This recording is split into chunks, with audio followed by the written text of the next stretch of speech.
بسم الله الرحمن الرحيم. الحمد لله رب العالمين، والصلاة والسلام على أشرف رسله وخاتم أنبيائه. سعادة الأستاذ نبيل النور، مؤسس شركة جرافين فينجرز وشركة بيت العالمية. سعادة الأستاذ فيبيو نوروبي، الشريك المؤسس. الأخوة والأخوات الحضور الكريم، السلام عليكم ورحمة الله وبركاته. يسعدني أن أرحب بكم جميعا في غرفة الرياض، شاكرا لكم حضوركم هذا اللقاء الذي نستعرض خلاله تجربة شركة بيتها، وذلك ضمن سلسلة تجارب ناجحة التي دأبت لجنة شباب الأعمال بالغرفة على تنظيمها بهدف تسليط الضوء على التجارب الناجحة وعرضها أمام شباب وشابات ورواد الأعمال بهدف التوعية بآلية الاستثمار في مرحلة التأسيس. الحضور الكريم، نحن اليوم أمام تجربة متميزة لشركة بيتها التي استطاعت أن تجد لنفسها مكانة في عالم التجارة وإحداث الكثير من التغيرات فيه من خلال الاستخدام الأمثل وإجادة فنون للتجارة الإلكترونية، مما جعل الشركة تحقق نجاحات وصلت إلى آفاق واسعة. ولهذا أدعوكم للاستماع إلى خلاصة هذه التجربة المتميزة وعرضها أمام شباب وشابات الأعمال لتكون بمثابة الدليل لهم في مشوارهم في عالم التجارة والأعمال، لتحفيزهم لبناء نماذج أعمال مميزة لتشكل انطلاقة قوية لمشاريعهم المستقبلية، خاصة وأن المملكة تعيش حاليا مرحلة تنفيذ رؤية 2030 التي تستهدف إعادة هيكل اقتصادنا الوطني على أسس جديدة تقوم على الاستثمار الأفضل لمواردنا وتوزيع مصادر الدخل أو تنويع مصادر الدخل. إخواني وأخواتي الحضور، إن تحقيق النجاح في عالم ريادة الأعمال يحتاج إلى كثير من الصبر والجلد وتعبئة الثغرات في منظومة الأعمال لتلبية الاحتياجات، وهذا جزء من ما يقوم به رائد الأعمال، فهو يبتكر سوقه الخاص. آملين أن تستفيدوا من تجربة اليوم في التأسيس الجيد لمشاريعكم المستقبلية، راجيا من الله العلي القدير أن نخرج من هذا اللقاء بمنصوب إليه من أهداف. والسلام عليكم ورحمة الله وبركاته.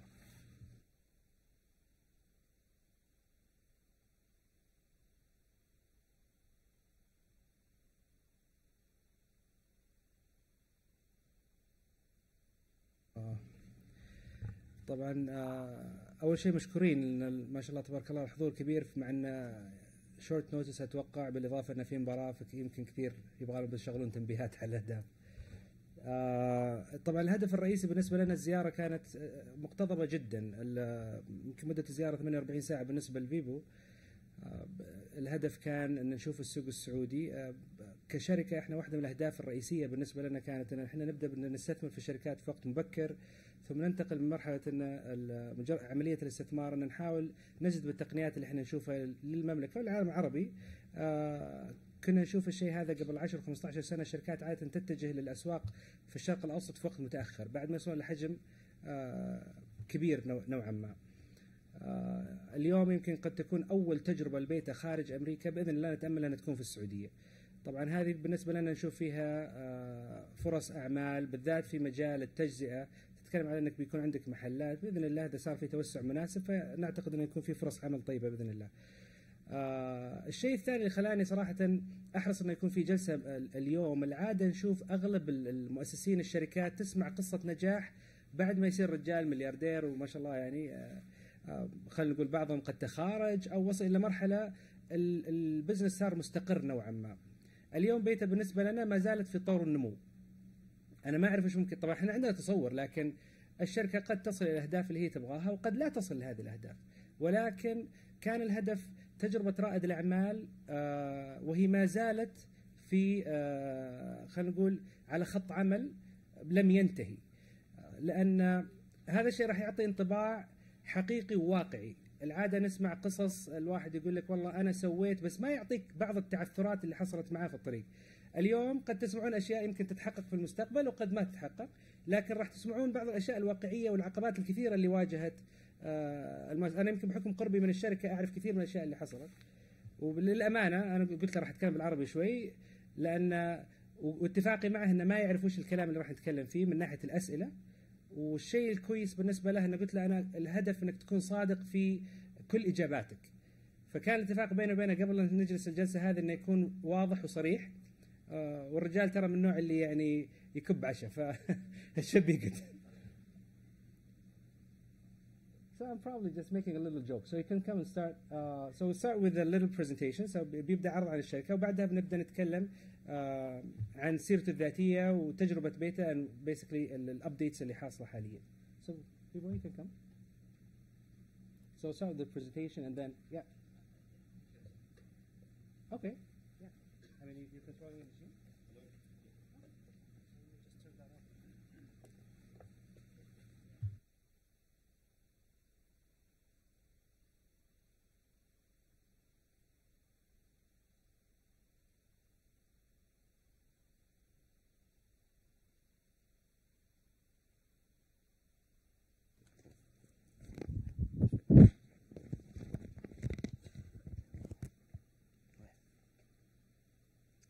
Assalamu alaikum. Hello. Oh, that's a little better. Thank you for coming. Can you hear me in the back? Okay. Wow, I actually can't believe how many people are here. Thank you. I really, seriously. Next time we'll have to charge for seats so it can reduce the demand. I was instructed to say this, but inshallah, you guys will get some value out of this presentation. I've had the pleasure of knowing Nabil for about 3 years now. He was one of the first investors in our company. The way we met, he literally walked into our first store in Palo Alto and demanded to meet the owner. And we didn't know what to do with him. And so we ended up having coffee, and he told me about what he was trying to do and how he was trying to bring startups to the region and develop a community of entrepreneurship here, and how we fit into that vision. And he ended up investing in the company, and he's been honestly one of the most helpful investors that we've had since we started the company. I think the plan is I'm going to give the presentation. This is actually a presentation that we give to investors without some of the financial details, and then we can have a talk. So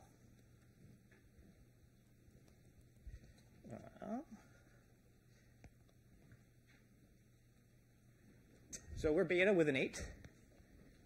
Very unusual name. It was originally Beta with an E, which is obviously means the first version of something. And our lawyers made us put an 8 in there to make it feel unique. Luckily for us, it kind of looked like the Greek symbol, and that's how our logo came about. We were founded in 2015, so right before this, I worked at Google with a couple of my colleagues, and we helped introduce the Nest company to the market. Nest was acquired by Google for $3 billion in 2014, and really the first company to introduce the idea of smart home to the world. And since then, obviously, smart home has become a much bigger concept today. You have smart lights, you have smart speakers, you have smart control, comfort, things like that. We're about 300 people total, including our retail.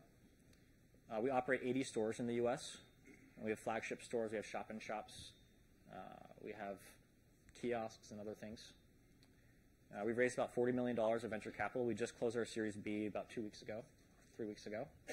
And our Series B was actually led by Macy's, which is one of the largest retailers in the world. It was the first investment they've ever made in their 150-year history. We work with 450 brands. Those are our customer base, and they're primarily electronics companies. So most of the largest electronics companies, Samsung, LG, Google, Dyson, these are our customers. So the problem that we were trying to solve was that the traditional retail environment was designed to solve a supply chain issue.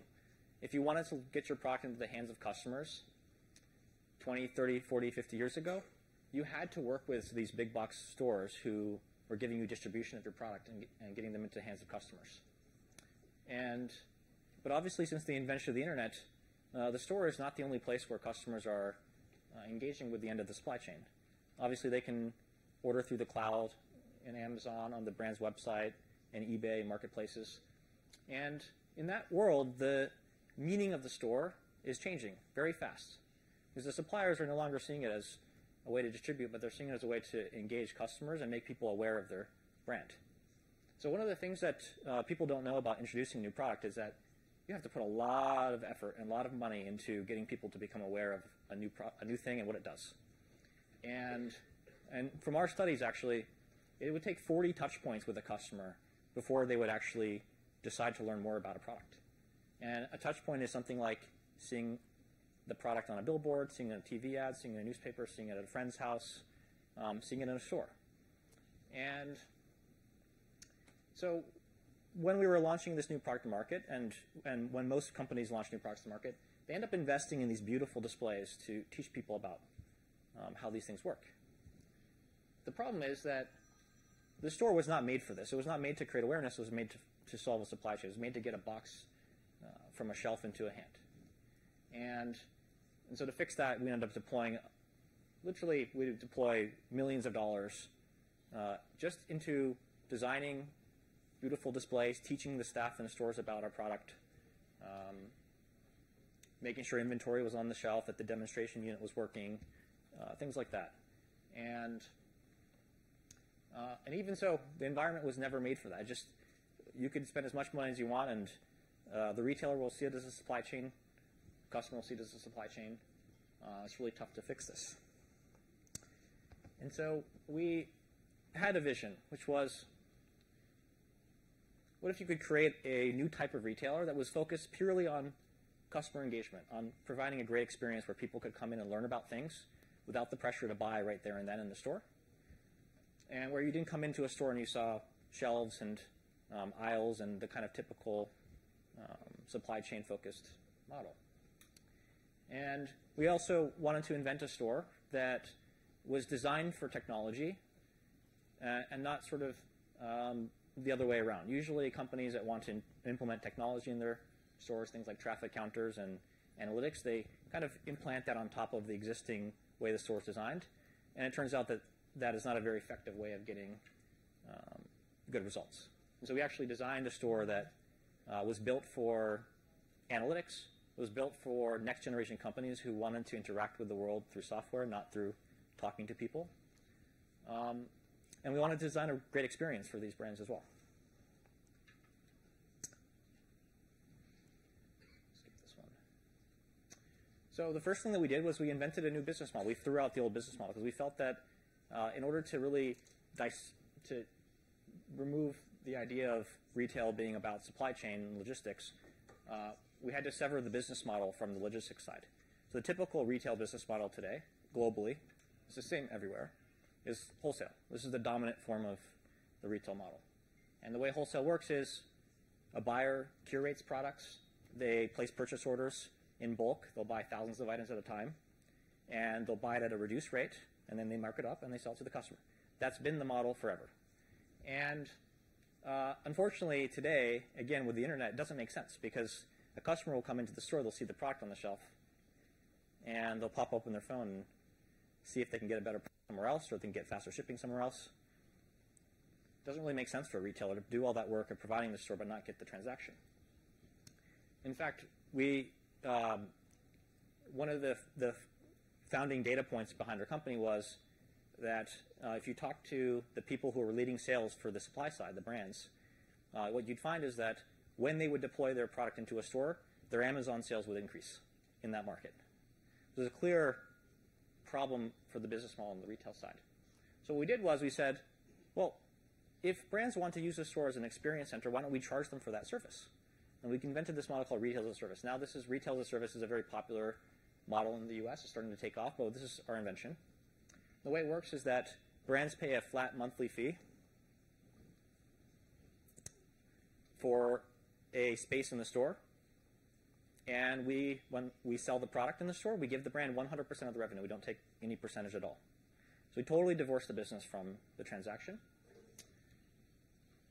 And it sort of allows a brand to model the store as if it was another offline marketing channel, like a billboard or TV or TV ad or something like that. So this is our real numbers. And again, really simple model for retail, but basically a brand will pay. This is our Santa Monica store in LA. in California. Brand pays $1,000 for a 2-foot display of this size. They get 100% of the sell-through. That could be $1,000, $2,000, $10,000 if they're selling quite well. We have a fixed revenue base, $117,000 a month here, about 120 displays. We have a rent and staffing, and there's no other costs. There's no cost of goods sold. We're not buying the inventory, and so we have a contribution margin. And the predictability of our model has allowed us to scale very quickly. We're not waiting for, a holiday period or a big gifting period to make our year, which is how a lot of retail is done. Well, we know up front how profitable a store will be, and that's helped a lot. Skip that. So this is one of our stores. This is the Santa Monica store I just showed you. So you can see this is the Palo Alto store, showing a little bit of the analytics technology I'll tell you about in a second. You can see here that we have these very simple displays on top of tables. This store has a lot of mostly high technology products, things like smart pens, virtual reality viewers. This is a smart plate object, this is routable. This is a smart guitar. These are all software powered physical objects. Our stores get quite busy. Usually we're the busiest store in the mall. And we actually, every month we bring in, we swap out about 10% of the entire store. So you come in and you see something new every single time. It's really designed to be an experience. This is a robot that we carry. As you can see, there's very consistent displays next to a product out of the box that a customer can try. And on these displays, there's materials about the product. There's videos, there's imagery, there's pricing information, things like that. What's really cool is that that display is totally controlled by the company. And so they can go to our software dashboard, change the price, run a promotion, change the materials. They can even change how our staff are trained on their product through the software. And hopefully you guys will be able to try this store if you don't come to the US. We'll have this here soon. So we've launched these branded stores nationwide in the US today, like this. We've also done shop-in-shops inside of retailers. So this is our shop-in-shop in Macy's Herald Square, which is the second most largest store in the world. This is inside of Lowe's Home Improvement, which is it's like a Home Depot. It's one of the top 10 global retailers by sales volume. Basically, we carved out a space inside of their store, turned on analytics, turned on displays, and started renting their space to other companies, helping them transform their business one supplier at a time. We power a lot of events as well. This was the TED conference in Vancouver, which is a very expensive and popular conference for celebrities and things like that. This is a store opening in front of the Golden State Warriors Stadium that opens next year if you're an NBA fan. It's a 360-degree glass building right in front. It opens March 2019. And sort of powering all of this experience is our software platform. So the brands that work with us, they never have to come into a store to do anything. It's all cloud-based.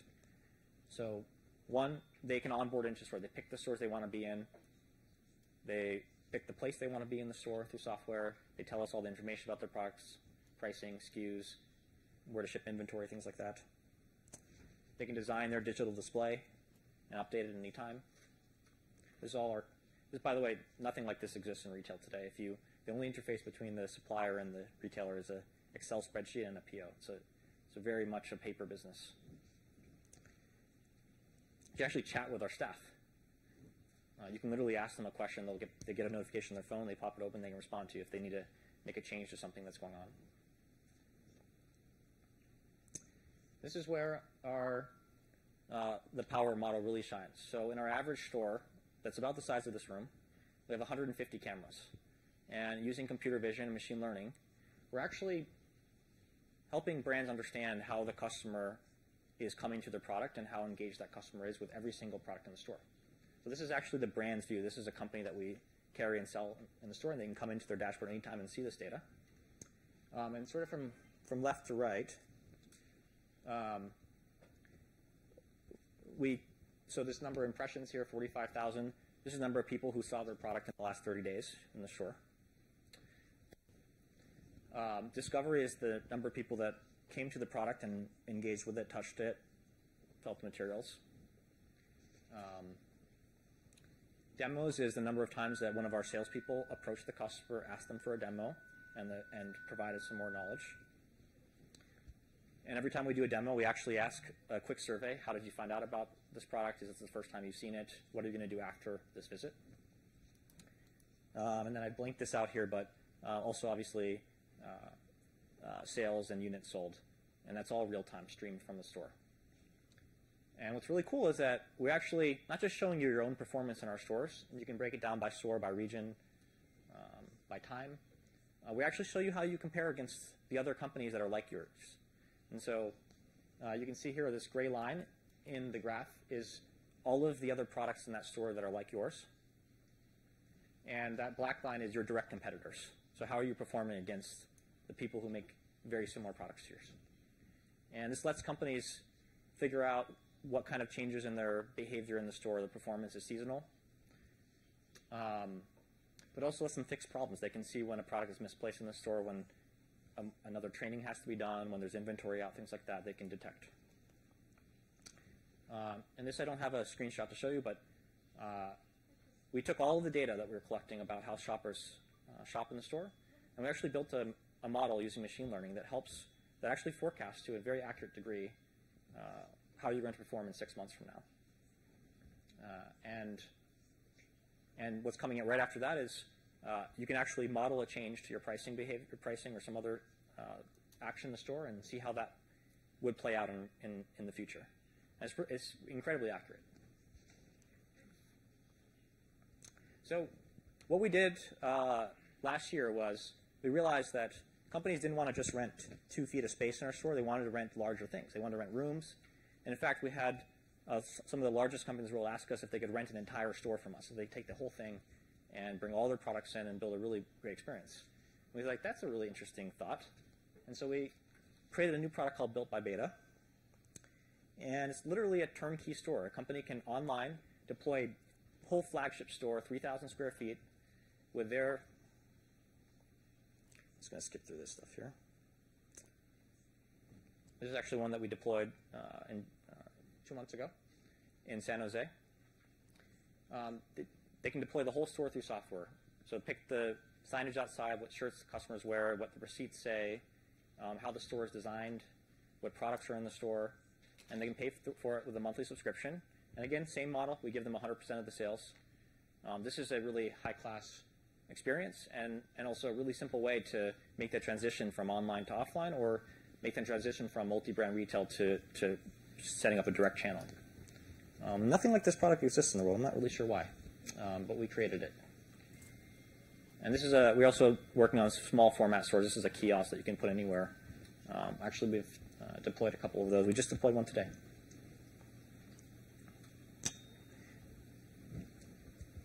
The next step for us is actually getting out of just electronics. We've found a similar problem existing in cosmetics, in furniture, in apparel. Every brand today is looking for retail as a marketing channel, as an experience. And unfortunately, the current ways to do this, multi-brand, big box retail and developing your own stores, are both very difficult, expensive, and frankly, most of the time it just doesn't happen. And so this is actually an apparel store that we're building for a company. You can see it has a similar kind of design aesthetic.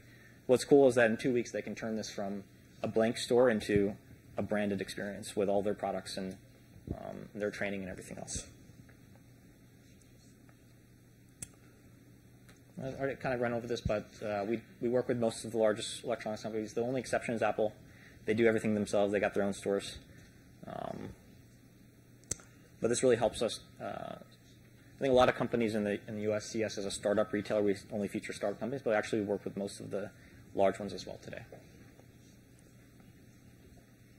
What we're working on next is rolling out this full store product Built by Beta. We are expanding into other categories. We just signed a long-term deal with Macy's. We're coming in and bringing this whole model into their stores and kind of changing how they do business and what kind of products you see in the department stores. And we're going international. We're hopefully doing something here in Japan, Singapore, India, some other country, Europe as well. That's the plan for next year. And thank you. This is my cell phone number and my email. If you have any questions, please. People in my company almost never email me, and because they're afraid that I get too many emails, and so they don't want to add one more. Which, of course, if no one emails me, I don't have anything in there. So it's people are very surprised. I'm very accessible, but I love to talk to you. Yeah, that's about it. Yeah.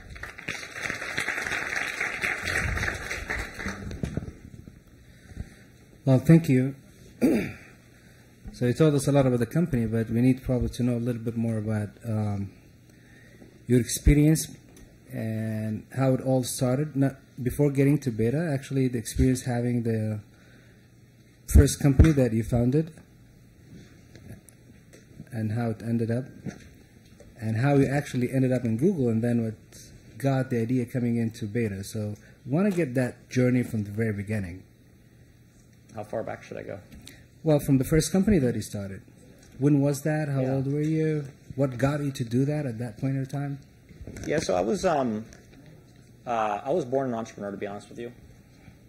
I, like many people actually in outside of the U.S., my parents were entrepreneurs and they had a small business in their home.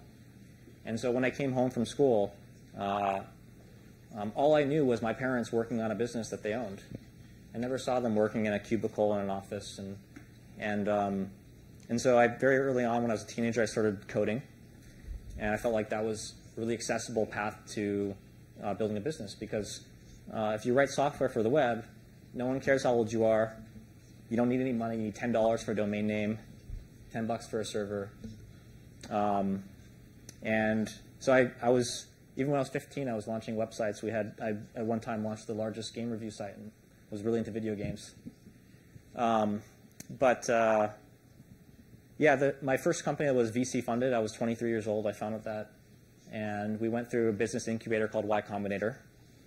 And we raised money, $3.5 million. I had no idea what I was doing. We were just a bunch of coders that wanted to create something cool. We launched our product. It was actually a social network, very similar to Instagram. We launched at the same time as Instagram and Snapchat, the same year. And obviously, I didn't build Snapchat and Instagram, so the company didn't work. There's a lot of network effects in social. But anyway, fast forward a few years, we actually ended up selling that company to Nest. And it was there that I sort of got to know retail and the problems that retail was having. And at the right time, when we had the right sort of solution and the right co-founders came to the table for me from the company, I left to do beta. So I started beta 3 years ago. I was 27. So now the big question here is, like, when you started beta, I know for a fact that you were getting paid very well in Google. So you basically dropped a job, and you didn't secure any funding at that point. Yeah. So how did you do that? Like, did you have enough savings for you to move forward? I know that you have 3 other founders. So how did you actually pull up the team and get to convince everyone to move out of Google and come just join a company where nobody knows what's going to happen? Yeah, so it was not easy. I was about to get married, and my in-laws wanted to throw a really extravagant wedding,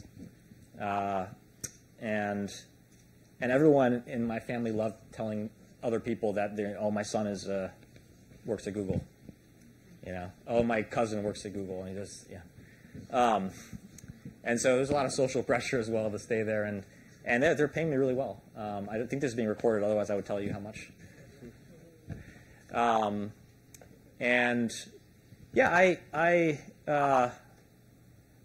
About 3 months before I left, I decided I was going to leave, and of course that 3-month period became the toughest to leave, because when I told my boss I was leaving, they tried to keep us on, and they threw lots of financial incentives. But I felt like I had saved up a little bit of money, and I didn't imagine myself sitting in it. I was literally in a cubicle with a laptop and a monitor, and that wasn't who I saw myself as. And so it was important to me that that I take the leap. And so I ended up leaving, and we had raised no money yet, and my co-founders hadn't joined the company yet. And so the first thing I had to do was convince, there's 3 people that were still at Nest and Google that I really wanted to come on board. One of them is one of the foremost retail electronics people in the world, and the other is one of the foremost customer service executives. Both of them much older than myself, much more experienced. They had kids and families and things, that they needed to be able to pay for. And so I just made it my mission, honestly, to bring them on to beta. And so, what that was emailing all the time. Here's an idea. Can we meet this week? Can we get coffee? Can we talk? I started bringing them to parties with investors. I wanted to show them how glamorous it could be to be a founder in Silicon Valley. And I was looking for one thing, which was just tell me what it would take. That's all. Because when someone makes an offer, you can, at that point, I feel I can get something done.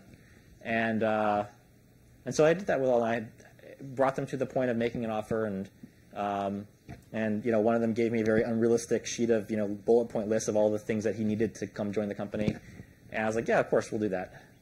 And he still hasn't gotten all those things today. He never gave me a time period of which I had to deliver those items. But yeah, once I had those folks, the next step was fundraising. We spent 3 months fundraising. I talked to 100 investors. The first 60 say no.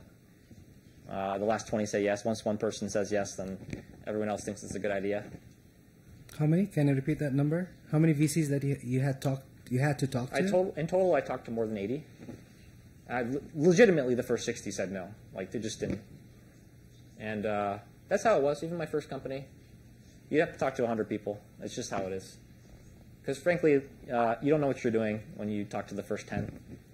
You have no idea how to pitch it. You don't know how to answer the questions. But didn't you feel that something is wrong then? Like, if no one is willing to fund you? Oh, yeah, of course. Yeah, definitely. Yeah, I mean, that's the hard part of when people say, like, it's hard, it's a risk to be an entrepreneur, it's hard. It is that. It's emotionally draining. And it's a roller coaster, right? You get a positive email, and all of a sudden you feel like, oh, this could work. And, your wife's like, oh, you're in a good mood today. And then, they follow up next day and they say, sorry, I can't do it. Actually, most of the time, they just don't even reply back. So it just kind of hangs there. Until they see the fundraising announcement that you made, and then they come back and oh my God, I'm so sorry, I missed this thing. But I had been through it before, so I knew that it's just a process, and you're never going to get it right for the first 20. So this is funny because now you say you never get it right on the VC side. What about on the business side? Do you feel like you've done things the way that, especially that you had a company before, and then you've seen the corporate life with Google, and then you went back to being an entrepreneur again. So what is the thing that you felt that you should, did you do like everything by the book and ended up being right?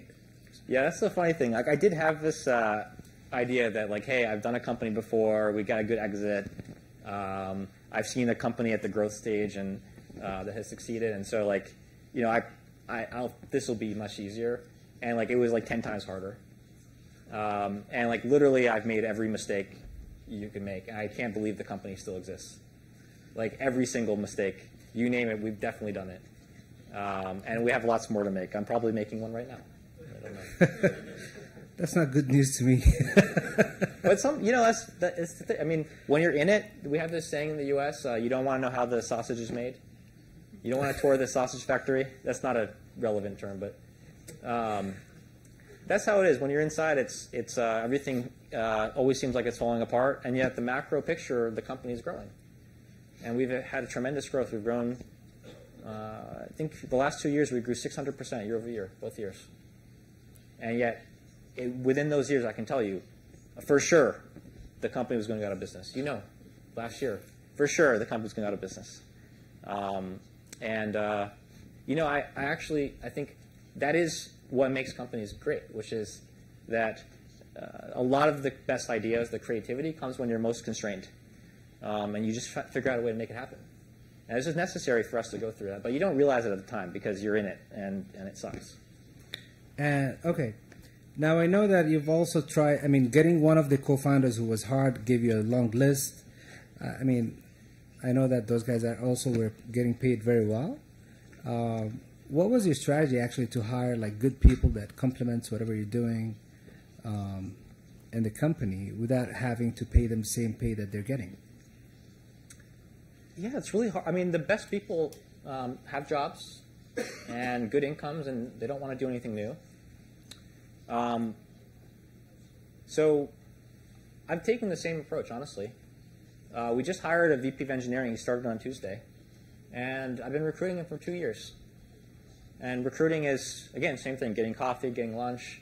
How are you doing? What's going on at your company? And you just got to find the right moment when something is, they're unhappy.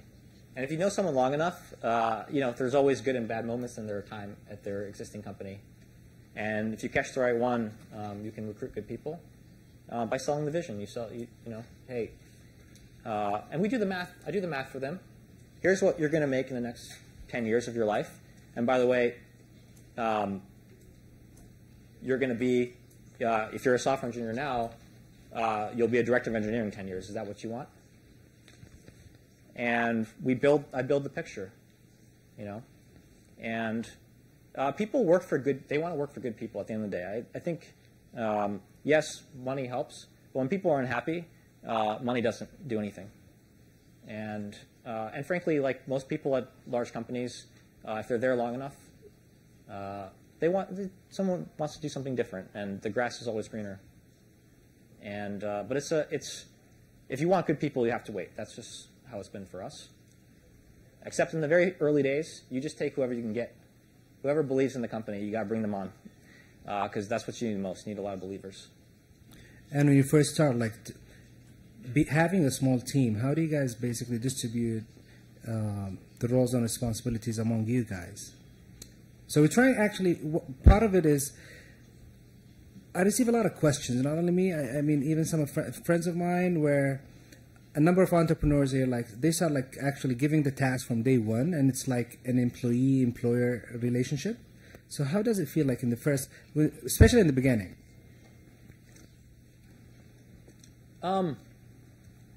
So my strategy is, and this is the approach, is like literally do everything yourself. So I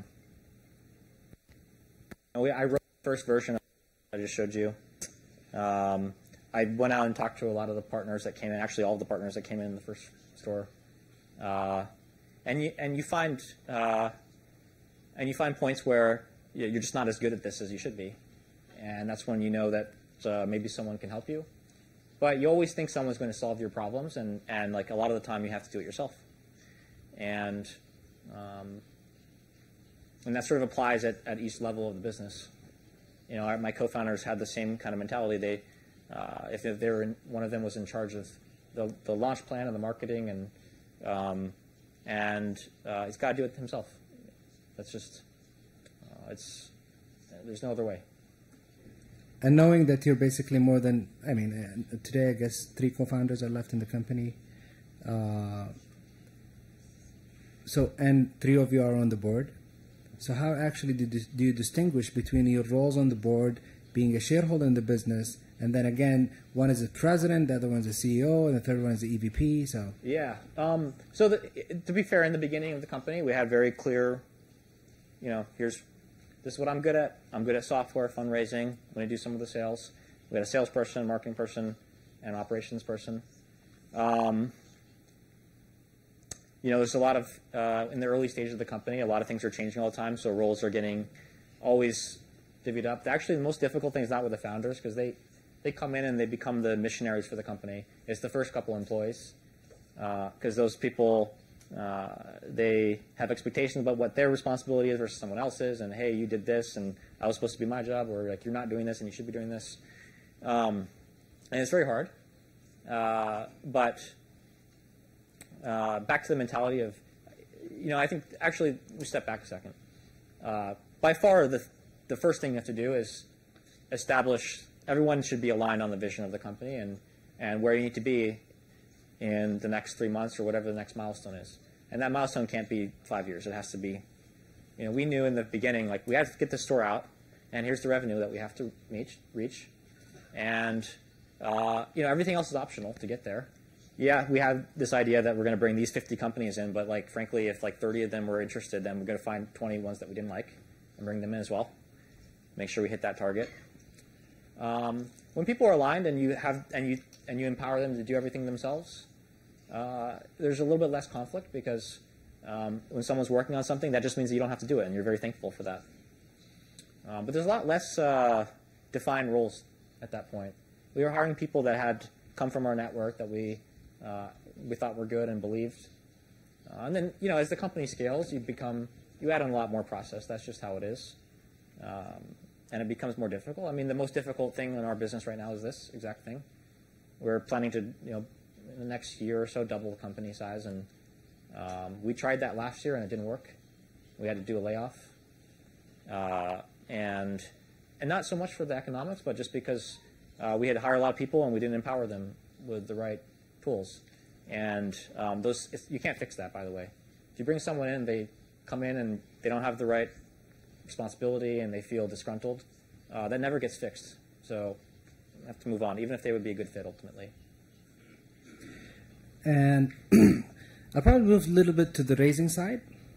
Your first raise, I would say your first check that you got.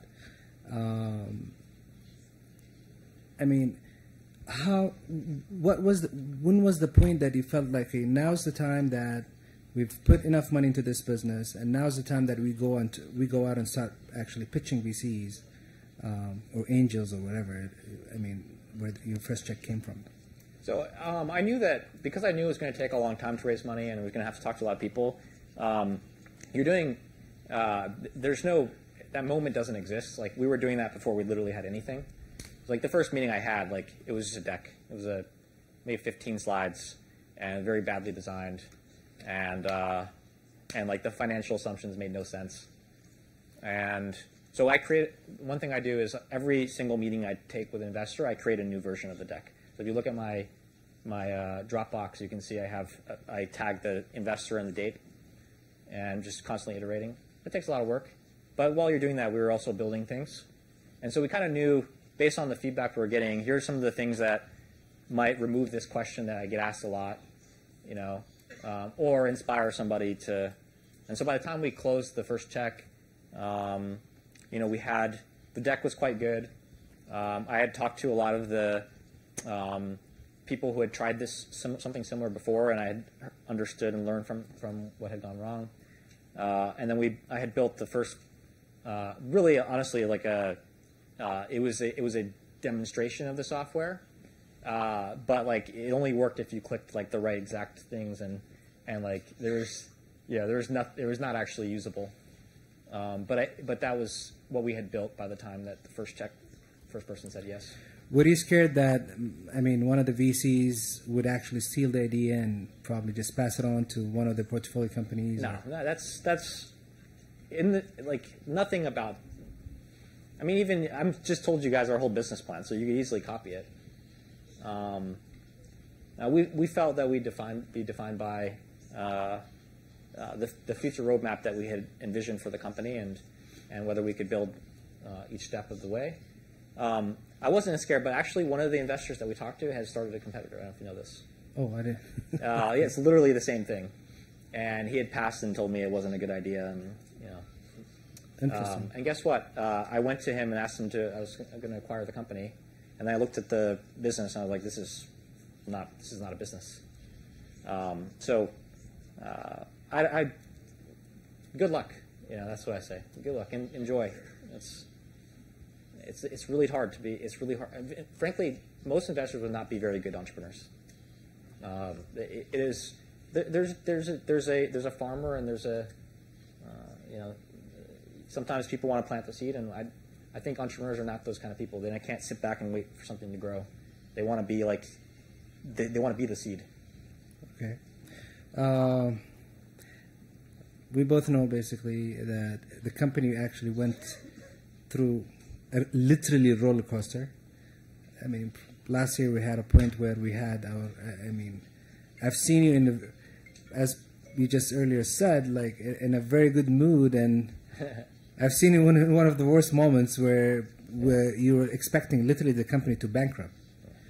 How do you feel like about these kind of moments? How do you deal with it when you're just being alone, like knowing the fact that you have to lay off a lot of people, and you still don't know what's going to happen tomorrow? By the way, it will happen again. So thank you for give me letting me another know. like 2 or 3 years. And, so the first thing that comes to mind is good infrastructure at home. You got to be able to come home every day and have a safe place. And I'm very thankful for my family and my wife. But honestly, you just have to. I think by now I've seen it enough times that there's some voice in the back of the head that says, like, you will probably figure this out, and this is good for you. But you know, I don't know. I don't have a good answer because it doesn't feel good, and you just have to, like, the same DNA that made you start the company. You have to maintain that energy and the belief. But it's tough. It's how it is. You know, but what you can't do is believe so much that you don't take the actions that need to be taken. Because I've seen people do that too. They don't want to cut the OpEx of the business. Things like that. That never works. So you just put the plan in place. We knew this date was coming. We had both options. We said, look, we're going to raise money and be able to get through this period. And in order to do that, we need to put a plan together that's going to reduce some headcount.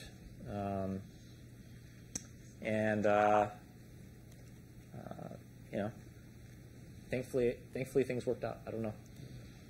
Well, I mean, I hope it keeps Very working lucky. out. Huh? I hope it keeps working out. It will. So, on another aspect, while the company, I mean, is growing, you start getting more senior people to the business. Yeah. And so, if I'm an engineer who's been there, like part of the founding team, and then you just get me someone who comes naturally, I would think that I'm the owner of this thing, and I've actually started it from day one. Probably whenever I came, so I was the one who built it somehow, and then you bring someone who I have to report to. Mm-hmm. Between me and myself, I would still believe that I'm better than him, or at least I understand this, or I own it more than him. So how do you deal with such position as a CEO for the business? So we've hired a lot of good people. I mean, so I'm the CEO, so there are people that work for me or my co-founder. I just think that you have to acknowledge that your job is going to be changing each step. And so, like, at this point, as the company has grown, internally my job is I'll use a technical term, load balancer. And a load balancer in the internet world is if you have a popular website, you have lots of servers that have the same code base running, and they're serving to handle all the demand. And then there's another server in front of that that's attached to the domain, and that server is responsible for sending out. Doesn't do anything other than intercept the request and then tell you which server that request should be fulfilled by. And for me, that's the job internally focused. Okay. And it's not about the seniority. I think that's all I need to be good at. And I think it may be tougher for some of the other folks, the early people who were asked to hire their bosses. But every employee of our company holds equity in the business and is a part owner, and they got to suck it up sometimes. And people over a long time period understand when someone needs to be put in place that has a special set of skills that are different. But everyone is equally valuable. There's a place for the salesperson, and you can't do away with him or her. And there's a role for a sales manager, and it's not a hierarchy. It's a functional decision that the company needs to make sometimes. Okay, so I'll have 3 more questions, and then we'll basically open the questions for the audience here. first question is about Y Combinator. So you went through YC. Did you learn a lot? Do you feel that it added a lot into you as an entrepreneur? Yeah, I would. I don't think I would be anywhere without YC. YC helped me figure out how to fundraise, and also when you're grouped with 70 other entrepreneurs at the time, you realize how many different. You realize things like how many meetings it's going to take to get an investment, and if you don't have that knowledge, I think you might shut it down after the first 5. Really amazing mentorship. I mean, they really. They're very honest with their feedback. At the time we were we even like so they have a demo day where they bring in investors to come see, and you have 2 minutes on stage. And like the day before we went on stage, the founder of YC pulled us aside, and we had 2 co-founders. And my co-founder was British, and he's like, Oliver is my co-founder. Literally, I have no idea what you're saying on stage. Like, I can't understand what you're saying. Like, your accent's too thick. Viboob, sorry, you need to do this. And you don't get that feedback usually. And so I think a good incubator with people that are willing to be honest and also willing to write off the investment, because you can't be honest if you're not willing to take a lot of losers in the portfolio. And YC has mastered that. I mean, they have 1,800 companies they funded. So they have a lot of perspective, and then teaching an engineer how to raise money is super important. Okay, and second question is about if you reach a level where, let's say, a moment of what I actually started saying it like a moment of Travis, where you're asked to step down as a CEO from the business, would you do it? Well, there's 2 different types of asking. Are you asking about like the board voting and forcing someone out, or like you being asked to step down? Well, if you see that the company is not performing the way that you've expected it should perform, would you actually feel that, well, it's the time now that I need to get a better CEO that probably would take the company to the next level, I can't do it anymore? Would you step down if you realize that you reached that level? That's unfair, because obviously if you realize that, then you'd be okay with it. The hard part is the realization. Yeah, I mean, the ego will always be there. Like, the idea was yours. You were the first guy who came in. You risked the job, and you left a very well-paid job to do this. You know, don't worry, I'm not the one who's going to get you to step down. Just no, that's fine. There's 2 different types of CEOs in the Valley. You have the focused CEO, who's an operator and can manage the business to its peak state as what it is, and there's the ambitious visionary CEO who is looking at all the possible things that their company could become, and is not fixed to growing a certain outcome, but is looking for maybe a greater potential that doesn't exist today. And a lot of the people who start businesses are the visionary person, not necessarily the operator, and it's very tough to balance that. And so a lot of times when the company has a bad year, that's when the visionary CEO gets offered a different position in the company, and basically being asked to leave.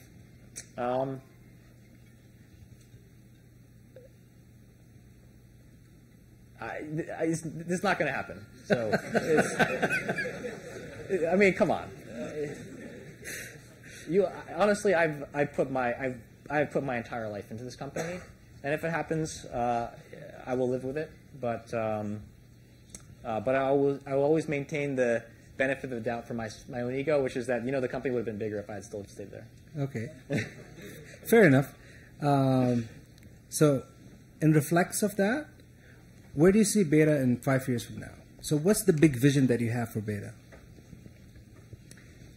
So we are creating the Amazon for offline. We really believe that the next generation of retail that we're enabling for companies is a different channel than the old one. And each time a new channel comes about, one company figures out how to win that channel and become it. Amazon's done that for online, and they've done a remarkable job. I just saw a graph today. They have they're 49.1% of all the sales in the U.S. retail online sales, which is insane, given how many there are. Yeah. And we have a very thoughtful playbook for this. We have an infrastructure business, like Amazon Web Services. We're providing the different parts of the store to companies and letting them build on top of that. We've got a direct business through our flagship stores, and we've got a marketplace business, a retail partnership business. And there will be one company that wins this channel and becomes a dominant player, and there'll be a long tail of businesses that are 1/50th of the size. And we see it happening. We see that this is being created and it's replacing the old one. And if we do things right, we'll be the Amazon and not the company that nobody here knows. Well, perfect. Actually, one last question that came up to my mind, and it's slipping again, was actually related to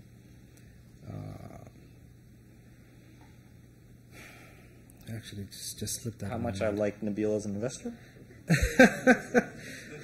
Well, we'll probably just go back to the audience. So if anyone has questions, yeah.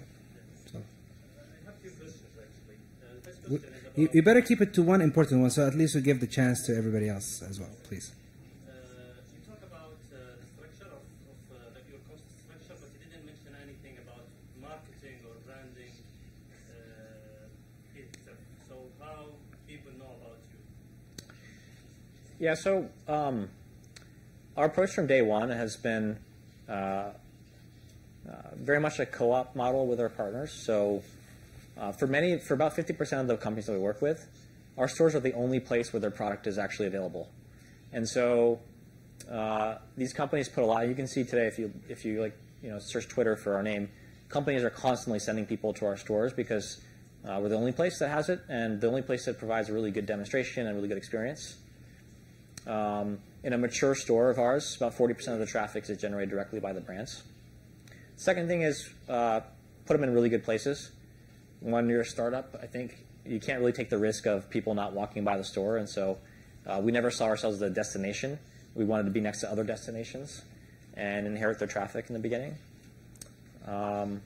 We just started experimenting with some paid media, but the returns on the organic side are just much better over time, and that kind of marketing is an investment we see.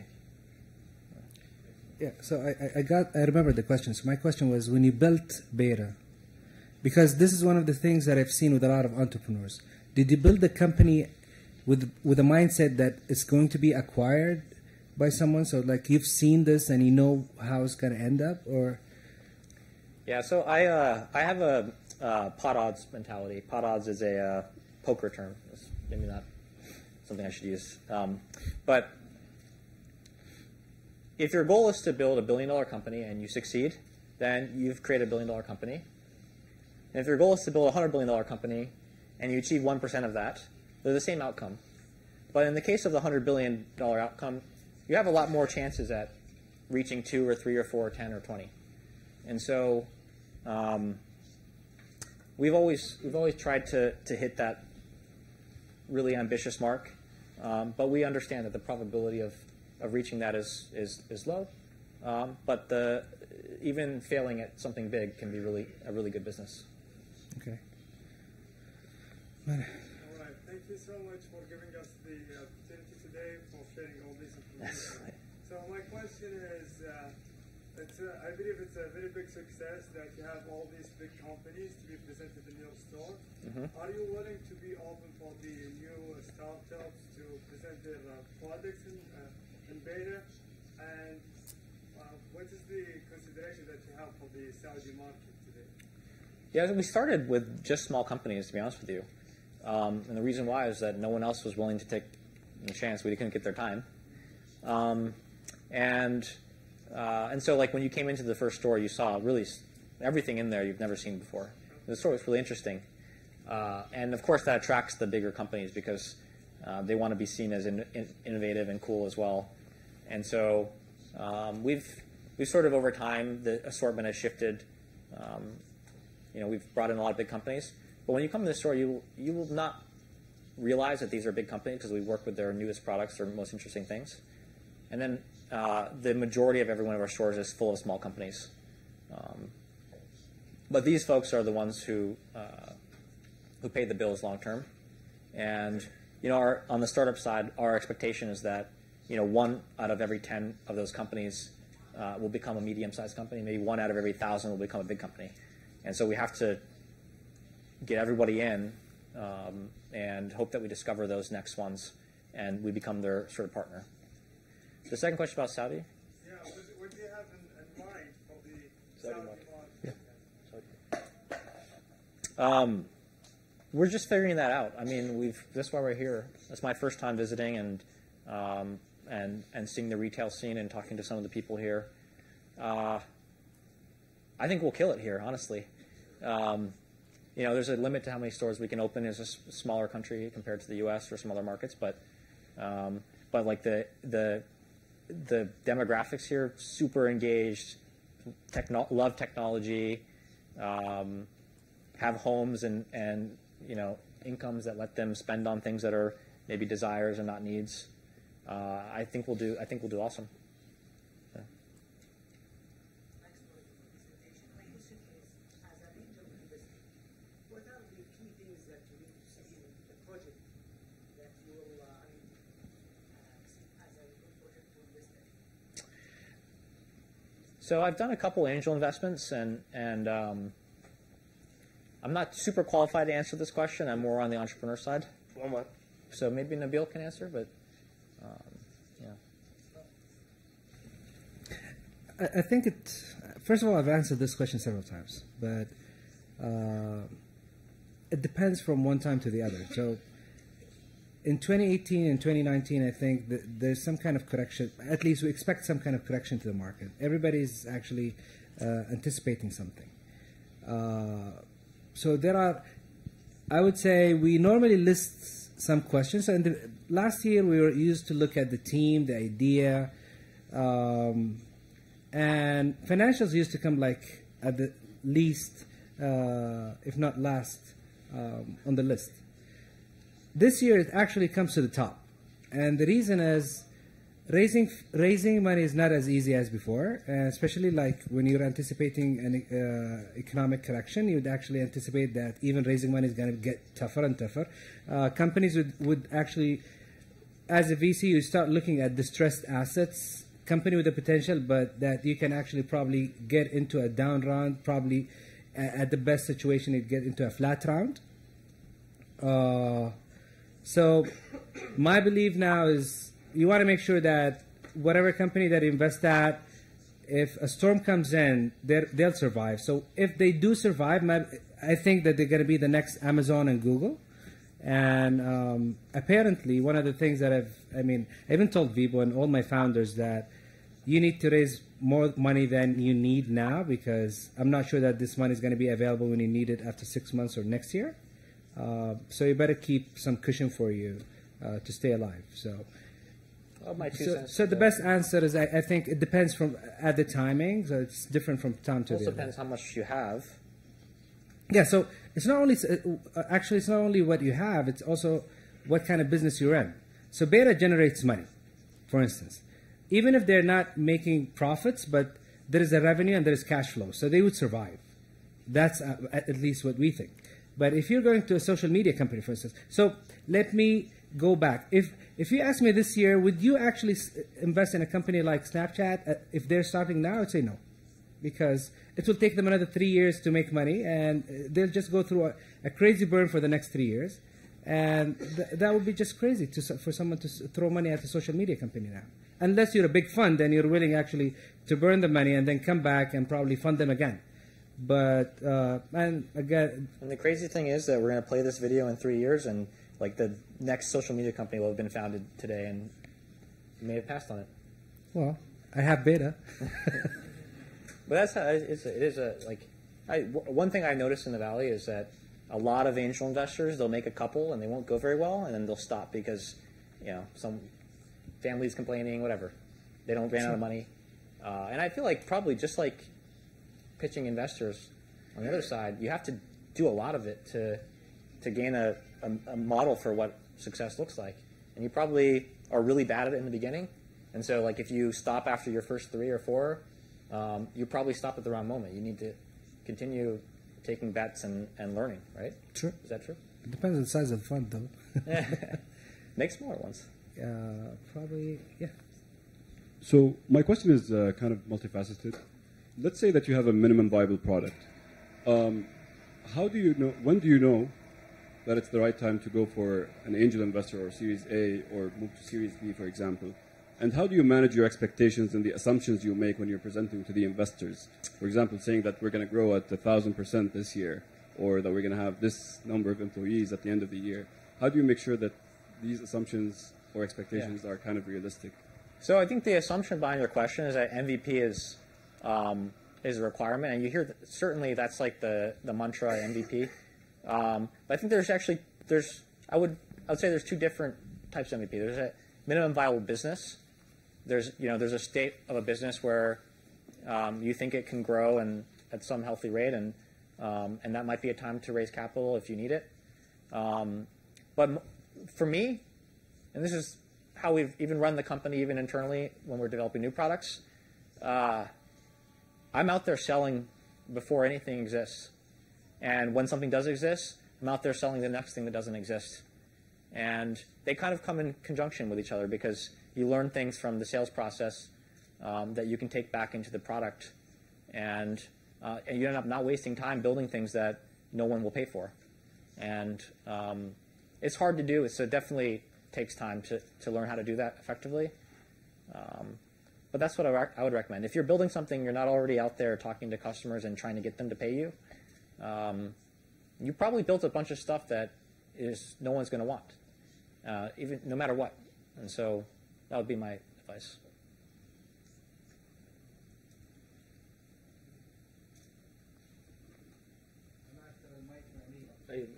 شباب. I have a question about fundraising. So how do you see bootstrapping your business until you gain some traction versus securing your first seed round from the beginning? Do you see that as it slows down your growth, or it's just the necessary step to take is just to raise funds from the beginning? Yeah, the answer depends. I mean, so first of all, a lot of entrepreneurs don't have the option to bootstrap. And we didn't have that option. Building even a single store was a lot of CapEx. It was really expensive. We had to fundraise. And there are, again, 2 types of business: a lifestyle business. If you're building a lifestyle business, you shouldn't fundraise at all. You should build it on its profits and success. If you're building a high-growth business, you're going to bootstrap it while you're fundraising. And for us, we saw a market being created that was going to have one large winner, and if that kind of condition exists in what you're building, then you got to raise as much capital as you can even early on. And but again, bootstrapping looks like different things to other people. I think sometimes that question means should I build the product again first before I start getting investors? I just disagree with that approach. I don't think it works very well. نرحب بوجودك مستر فابيو المرة الثانية بالسعودية، ونشكرك لمشاركتك تجربتك وتفاصيلها المثيرة. سؤالي هو: هل ملامسة الجانب العاطفي في عقد أي شراكة ضروري من خلال تجانب فنجان من القهوة أو وجبة عشاء لكسر الحاجز الرسمي في عقد أي شراكة؟ شكرا. The emotional approach to breaking the ice with the investors.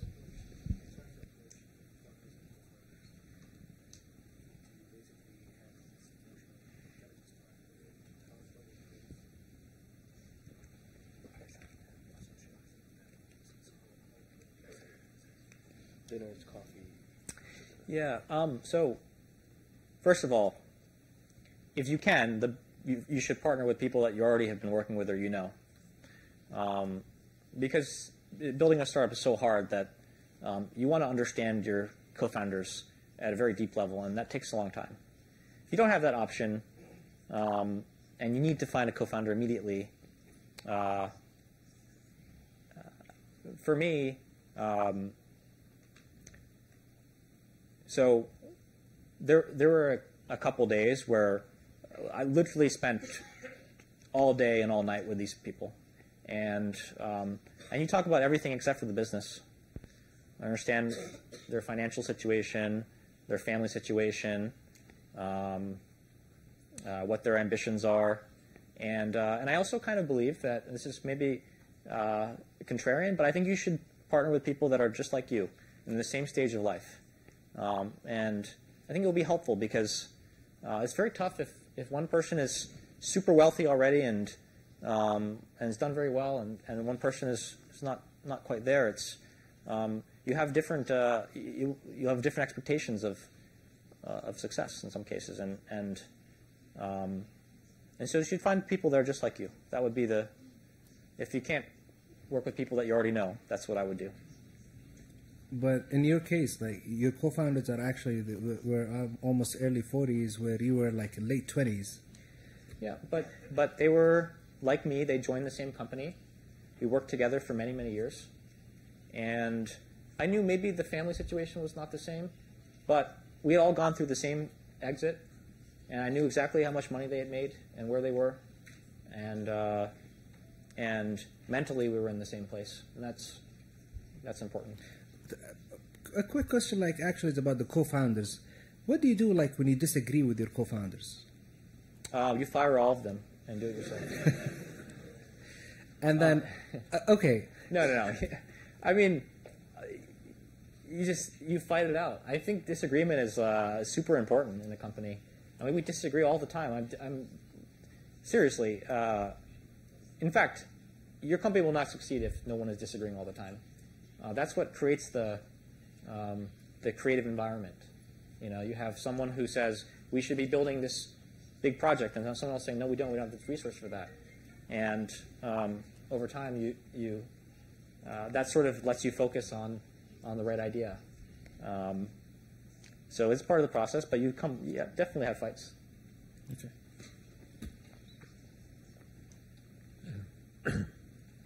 Assalamu alaikum. I would like to thank you for all the information you have addressed to us. One simple question, unfortunately, or maybe fortunately, the lady here just start to address that particular point, because specifically talking, you mentioned a lot of I, etc., with all due respect to you, but to my knowledge, I mean, teamwork is the name of the game, because there is no single person who knows everything about everything. Correct me if I am wrong. Thank you very much. I appreciate it. Yeah, it's like my co-founder's number one complaint about me is I use the word I a lot. And it's something I'm working on. Yeah, you know, teamwork, of course, that's absolutely true, but the best, I think a lot of good people, they prefer to, they like to work on something that they own and have responsibility over. And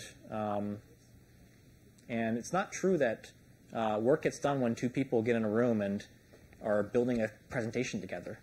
It's just, and that doesn't happen. You have someone who takes the initiative and builds the presentation and sits down with someone else and reviews it.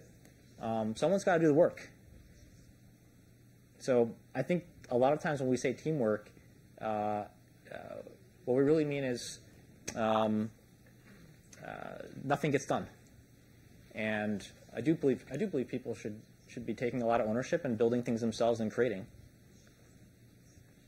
And a company is a collection of a bunch of smart people who are all creating towards the same vision. Because normally we always hear sharing is caring. And how much do you believe in that?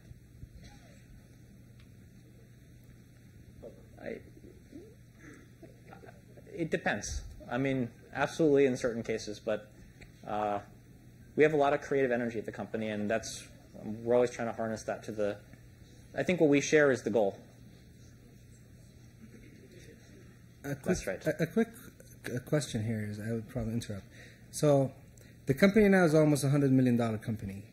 and you've made an exit from a first company, and then you've been recruited, got pretty good, decent salary. I at least know it. I'll probably say it one day. How did your lifestyle change? So I've been to your house lately, so I just wanted to actually convey the message of an entrepreneur who's still have an ongoing story with a company that's actually $100 million worth of business. But I just wanted to actually tell them, like, what does your lifestyle look like? So we just moved from a one-bedroom apartment to a two-bedroom apartment because we had a child in January. And I think we always have to maintain the position of transience. When you're building a company, you don't know what's going to happen.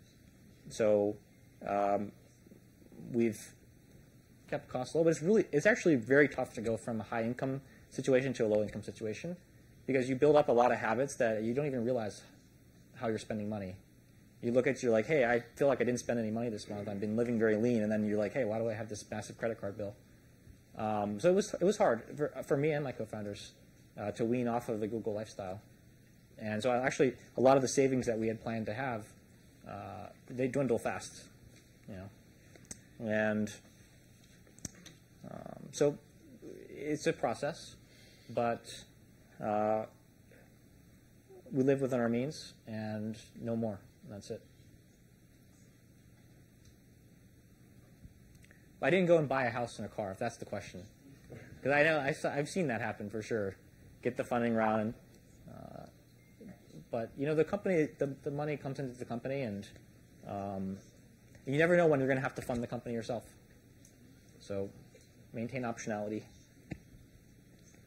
Hi, Mr. Nobai. Thank you for the time. And my question is, you spoke about the entrepreneurs in the Valley, Silicon Valley. You mentioned two types, the focused and the ambitious one. Can you elaborate on that?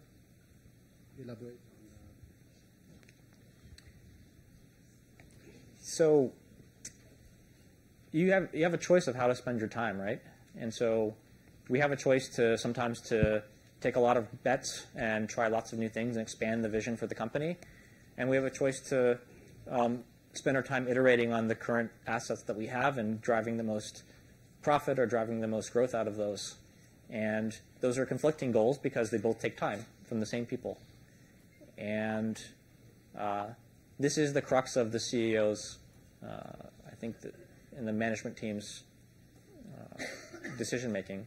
When do you become more ambitious? When do you focus? And as the company grows, you have a chance to do both at the same time. And I think that's how we've kind of seen it. We have a business, and we have people who are internally focused, and we have people who are more expansive. The one way that at the kind of co-founder level that we've done that is that one of my co-founders is the president of the company, and he's very focused on growing the business that we have. And I spend a lot of my time outside the business in places like here, looking for ways to 10x the potential of the company. And then within each kind of role and department, you have the same sort of hierarchy of internally focused and externally focused. Oftentimes, you can draw a graph where you have, on this axis here, you have at the top external focus and at the bottom internal focus. And then you have on the other axis, you have focused on short-term projects, things that need to be done now, and then things that need to be done in the future. And you can try to figure out where you exist on that. In my opinion, you never want to have any kind of concentration of people. If you're an executive assistant, you might be always focused on now and internal. And if you're, the CEO or the chairman, maybe you're external and long-term focused. And maybe you can sit down with your team and figure out where each person is on the graph and make sure that you have people in each quadrant. You don't want any kind of concentration. Hello, welcome to Saudi Arabia again, welcome to Riyadh, and thank you for taking all these questions from us. One of the questions is the management skills for entrepreneur is should gradually move up as the business goes up. One of which is the HR skills and management skills. which is getting basically the right people for the right job at the right time. And especially, going for the job description of the job, KPIs, and also the value of the company. And I'm sure this is one of the key elements for a big successful company, to basically have a very good, strong HR team that support the vision and mission of the company, and also set the right KPIs for the right time for the people to perform. Also, one of the aspects is the value of the company, which basically driven from the CEO and the co-founder, who basically translate to people behavior, and every time they work for a mission, work for the good time and the bad time as well. For your experience throughout your work, how's the value of the company basically translated through the HR, of course, not really through the CEO or the co-founder, and your management skills goes through the time, from the time as a startup to the time to growth, and the time when you reach the maturity level? Wow, that's a good question, a very difficult one. So I'll address the management skills. I mean, absolutely. Part of the process of building a company for everyone involved is becoming a better person through that time period. So you're always working on yourself, and that's each person's responsibility. But there are a lot of people who just don't have manager skills, and that's fine. And so hopefully those people recognize it themselves, and if they don't, then you have a conversation with them. I'm one of those people. I'm not a manager. My co-founder is a very good manager, and it's a different skill set. Maybe that's why I can't answer the teamwork question very well, because it's just not my personality. Yeah, on the HR side, communicating values. So we established a set of values. We have 11 today. And really, they were the personal thoughts of the co-founders and what we believed was right. And these are really, they're not as business related as they are just about personality and how you exist in the world with other people. And so we've done, in the stores, we've tacked on the value. Every wall has the values on it, and we share a story every week in a weekly email update about how someone has embodied these values. But, a lot of the communication doesn't need to be done if you hire good people. So number one job of HR is to hire good people who fit the values of the company, and they don't need to be taught. And frankly, if someone doesn't meet these values because they're quite reasonable, that person will not exist at the company very long. So I guess my answer is ruthless curation of the people that work for the company, and trying to solve that up front at the top of the funnel. Does that make sense? Yeah, I guess so. I'll get back a little bit on the investment side. When would you take an investor because of the money that they're offering, and when you would actually look for the added value? So basically, smart money versus money coming in. So the general feeling in the Valley is that, I saw a good post on this the other day, but in the early rounds, you are looking for brand and you're looking for strategic value, and in the later rounds, you're just looking for price and don't care as much. We've raised money from a lot of strategics. Our Series B was led by a strategic, Macy's. We have a lot of the best global real estate companies are investors, and we seek a lot of collaboration with our investors, including you as well. When we brought you on, we thought of you as a strategic who could help us figure out a really important region in the world. If you have the option, then you absolutely are focusing on value. If you don't have the option, you take whatever you can get. And when you're kind of in between, you're looking for a little bit of both. But it's also important to have financial investors because they'll keep you honest about your numbers and how you're performing relative to the market. So you can't just have everyone being strategic. Assalamu alaikum jami'an, and welcome to you, Mr. Bibo. I have a question, please. As you mentioned before that you said that you had a great job in Google and you quit it for chasing your dream. What was your plan B if you didn't find any funders for your project?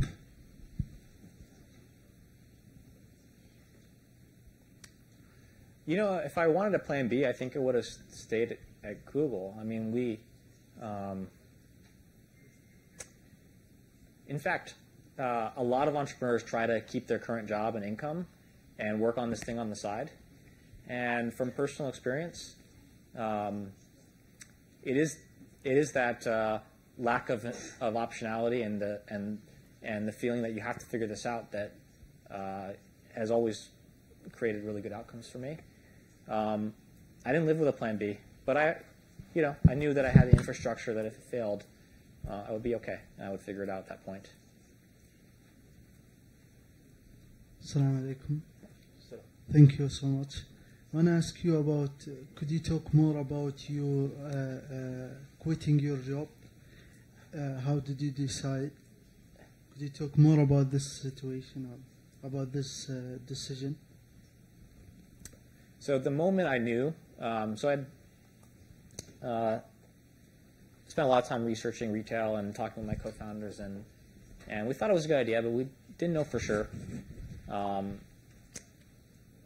the moment I'm really got that comment stuck in my head about the I. I'm trying not to use I now, but it's just I'm here and you're asking me a question.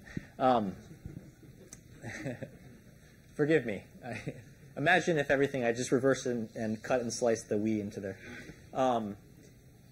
There was a distinct moment I remember, which is there was a team member at the company that was maybe 15 years my senior, who was in engineering. And I saw him at his desk, and he looked so miserable, just at a deep level. He was a very senior engineering member of the team, and I could imagine myself being that person in 15 years. And I was like, that's the path, it's work here, get a salary, get the house, have the kids, hopefully upgrade the house, do the kitchen renovation, buy the Sub-Zero refrigerator, get a fence, and I didn't imagine myself to be that person. I didn't want to be that person, and I just made the choice that I was going to do this, and I just picked the right time to leave. But the moment when I actually chose the way I chose the time that I was going to leave was I talked to 3 companies that I thought would be customers, and I asked them, if I built this, would you pay? And would you pay this? And only one of them said yes, but that's okay. I was like, that's good enough for me. Let's see how it goes. السلام عليكم. سؤالي لك أستاذ نبيل. كيف أجذب المستثمرين أو الممولين لمشروع ناشئ علما أنه في مرحلة البروتوتايب؟ ممكن تعيد السؤال؟ كيف أجذب المستثمرين أو الممولين للمشروع الناشئ علما أنه في مرحلة البروتوتايب، يعني ما زال فكرة؟ يختلف يعني من مستثمر إلى آخر. عادة قد يكون يمكن أفضل إذا كنت في مرحلة بروتوتايب، يمكن بالنسبة لي أنا أتخيل لو واحد بيتكلم خلينا نقول بروتوتايب في مجال طبي، قد يكون أفضل طريقة أنك تروح لأحد متخصص في هذا المجال قد يؤمن ويفهم فيه أكثر من غيره. كذلك في المجالات الأخرى، يعني لو واحد بيسوي شغلة في مجال ترفيه أو في مجال مطاعم، روح لأحد متخصص في هذا المجال لأن عنده الخبايا وقد يشوف الرؤية اللي موجودة عندك لهذا لأن عادة لو بتروح لواحد ما هو فاهم أو خارج المجال هذا أو حتى مؤسسة، يعني لو أنك بتروح خلينا نقول لي شركة VC وتبغى يستثمر معك، أول شيء بسويه بدخل الموقع حقهم بروح أشوف البورتفوليو كومبانيز هل استثمروا في شركات في هذا المجال أو لا. إذا عندهم شركات في نفس المجال أبروح أشوف من طبعا في الشركة عادة في الفنتشر كابيتال في شركاء البارتنرز الموجودين، أبنصى البارتنر هذا اللي هو كان الليد لهذا الاستثمار، لأن عادة تحتاج رؤية الشخص، والشخص اللي استثمر في مجال معين عادة يكون أسهل عليه بكثير إنه يستثمر فيه مرة ثانية وثالثة ورابعة. عفوا. السلام عليكم. عندي سؤال بخصوص كيف قدرت تحصل على الشركات اللي تعرض لهم؟ هل قدمت لهم خدمات وعرضت لشركتك أم هم سمعوا عنها وجوا لك؟ وما تقدير لك نسبة الصعوبة على حصول موافقة الشركات؟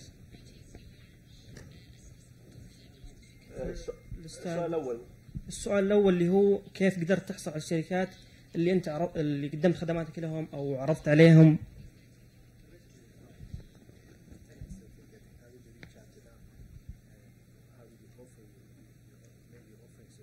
In the beginning? You're talking about for the very first location? اي نعم، بعد خروجك من جوجل. أول موقع بعد خروجه من جوجل، كيف قدم خدماته؟ Okay. It took us probably the full 9 months between leaving Nest and then. So a lot of cold emails. I mean, literally find the founder's name and email and tell them what you're doing and whether you can get coffee and meet. And we used a lot of the we had built a network at Nest, and so we had sort of been able to reach some people, and I think similar sort of strategy for fundraising. Every person that you meet, you ask them for 3 other people that you think would be interested in this, and so you can build a really quick network that way and get to know a lot of people. And a lot of these communities, like in electronics, are actually a very small community at the top, and so if you know the right people and you ask them for their help, a lot of generosity of the networks in Silicon Valley. I don't know if that exists here, but I mean, people are really willing to help someone who's trying to do something new and interesting.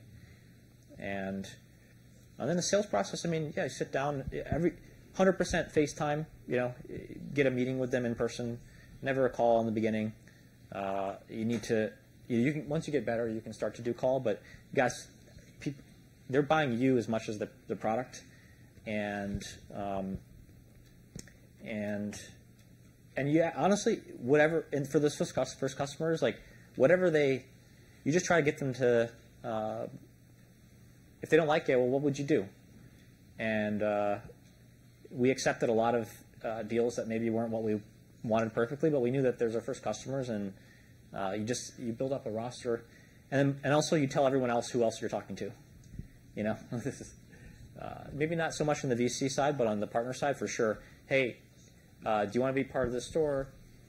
This is not a sale. Don't do this, but do you want to be part of this store? By the way, we've got X company involved, we got Y company involved, Z company is coming in. I'm talking to these guys next week. We'd love to have you as part of this set. And then you go tell the other people the same thing, and you include that company's name. This is a really important skill. Fundraising too, a little bit, just a little bit. Assalamu alaikum. Since you've been through the experience, what is your #1 advice for those people leaving their jobs and heading to the entrepreneur field and fighting the naysayers like parents and relatives?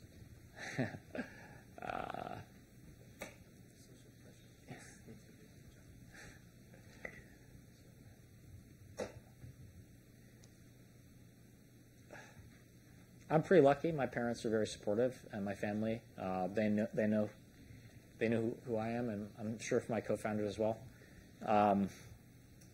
So that's hard for me to address. Maybe you can get new parents. I don't know. Maybe that's an option.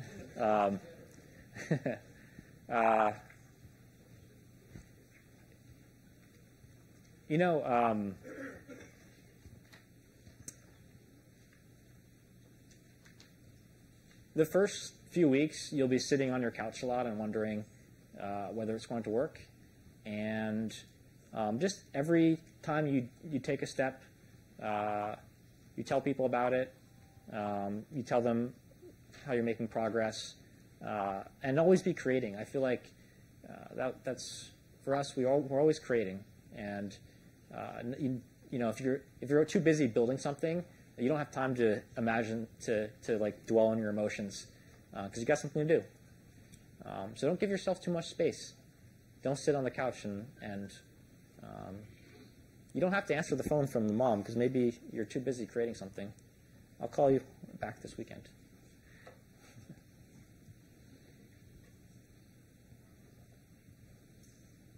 شكرا لك.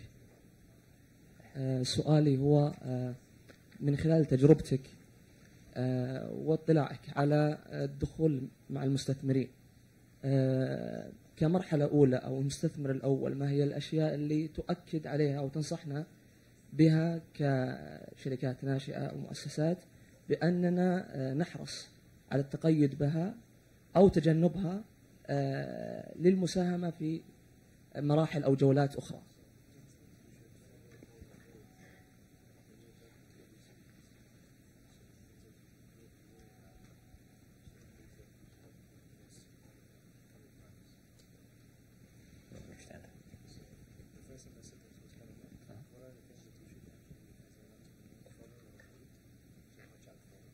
With the investors.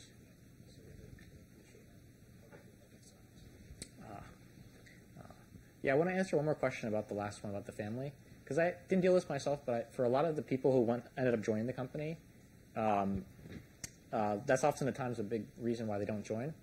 And what we would do is we'd offer to, many times have come and met with the family, had dinner with them, and engage your other people that are working with you to come in and show them that there's other believers here. It's not just you in a vacuum.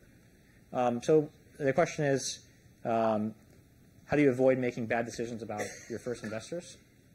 Is that right? What are the things to look for or avoid in the first investors that would have an impact on you? So the answer depends on whether you have options again. For the most part, I mean, maybe raising money is really easy for somebody, and so everyone is saying yes. But you're looking for the first yes, and you can't be as selective about that first investor. And you know that the business is going to I think early stage investors know the business is going to change a lot. And so they should have expectation that what they're looking at today is maybe not what it's going to be in a year. But I think in later rounds, it does matter who you bring on. And again, this is pretty obvious, but you spend a lot of time with them and understand who they are and what motivates them. And also, one specific thing that I really find useful to understand how useful an investor will be in the future is I want to understand their business model. Where did the money come from? How are they paid? Are they on carry? What kind of carry? Are they getting paid management fees? What are the management fees? What are their ambitions? Are they trying to raise other funds? When are they going to raise funds? Understanding their motivation for investing helps you weed out very quickly ones that maybe are not the right fit.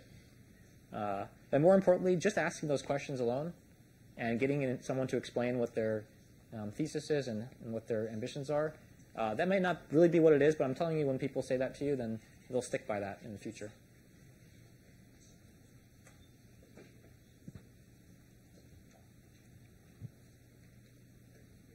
Yeah, I can.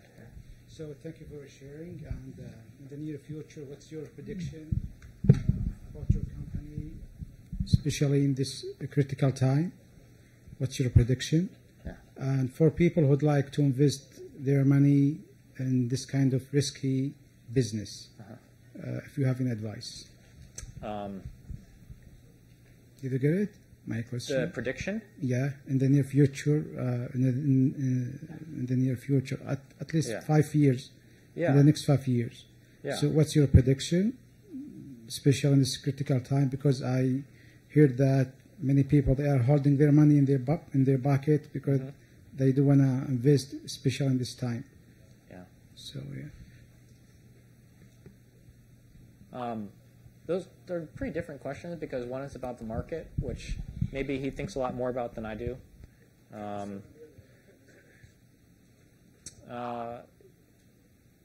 So the general goal of the company is, if you start with $1 million in revenue in year 1, year 2 you triple, year 3 you triple, year 4, year 1 from 0 to 1, if you get to $1 million, triple, double the business, and then double from there on out. Obviously, it slows down over time. It's pretty easy to, in fact, we kind of model the company this way. We understand what it's going to take to double the value of the company or triple the value of the company. That has a revenue target attached to it usually. That has some sort of strategic bets that need to come along with that as well. And then we work backwards from there to understand like how many stores we need to open, how many people is that going to take. We're pretty intentional, I guess, about the goals here. And so, I mean, 5 years, I mean, we will have several thousand stores around the world. We'll be operating across categories. We'll be working with probably 75% of the world's top multi-brand retailers on the software side, at least in a pilot phase. 5 years, we'd like to be public. I mean, we'll see. Inshallah. I'll probably wrap up when one more question, and it's more towards... You should answer the question about the market. Well, the market's market. I mean, we've been actually earlier talking about... Well, the only advice that I would have, especially if you're investing in technology, actually do it through a portfolio rather than just going directly into companies. What I've experienced is having a single bet at this time is actually the worst thing that you can ever do. And that is why some people... From our side, too. I mean, you don't want an investor who's... The only thing that they have in their life to imagine is whether your company is successful. That's not a very good investor to have. I much prefer people who have a large portfolio.